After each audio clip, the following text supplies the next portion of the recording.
Greetings and welcome to the Fan Perspective. I'm your host Nathan Nile, and this is WNBA Weekly, the show where twice a week, usually on Mondays and Fridays, I stand in front of this camera and I talk about things that have happened recently in the association and things that I'm looking forward to in the upcoming days. On Wednesday, you've got a few different players having big nights. You've got Diggins Smith, Laurie Johnson, and Kelsey Thorton.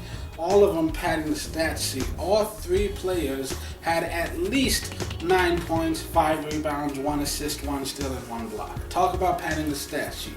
Like every single one of them was making a big impact all over the floor. Diggins somehow led the team in blocks. You usually don't hear that from a guard.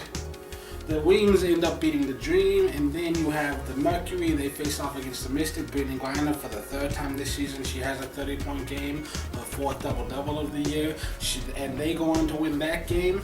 And you also have the San Antonio Stars, Kelsey Plum. She was the second leading scorer on the team with a career-high 11 points. Not that impressive, but it's really one of the only good things that actually happened to the Stars that night. You have Alyssa Thomas padding the stat sheet.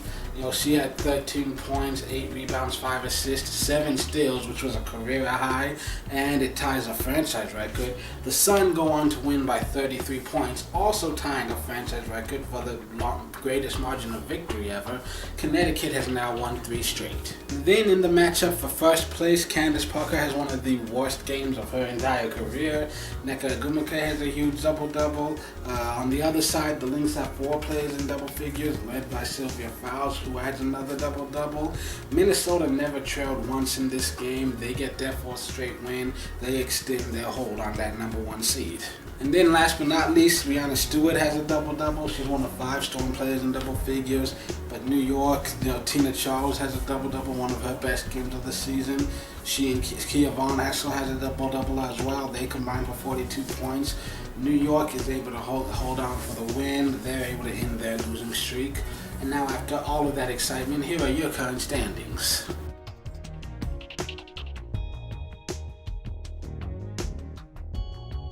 And now I'm going to tell you all the games that are being played this weekend. None of them are being broadcast, so you either have to check your local listings or you can see every single game on WNBA League Pass. And as always, the times that I'm telling you will be Eastern Standard Time. Be sure to adjust for your time zone. Also, be sure to leave a comment down below. Should I just cut out the Friday show entirely? I'm considering doing it because I'm just really not feeling it right now, especially just this whole season. The Friday shows have just been a hassle for me. On Friday, you've got a couple of matchups. First, you've got the Dream versus the Fever, and neither of these teams really looks like they're going to make the playoffs, but the Fever at least have a shot. The Dream, they've just been falling. Speaking of falling, the Stars, oh my God, it's been a very long season, and now they face the Mercury team, which I don't know if we have anyone that can actually shut down Griner, so.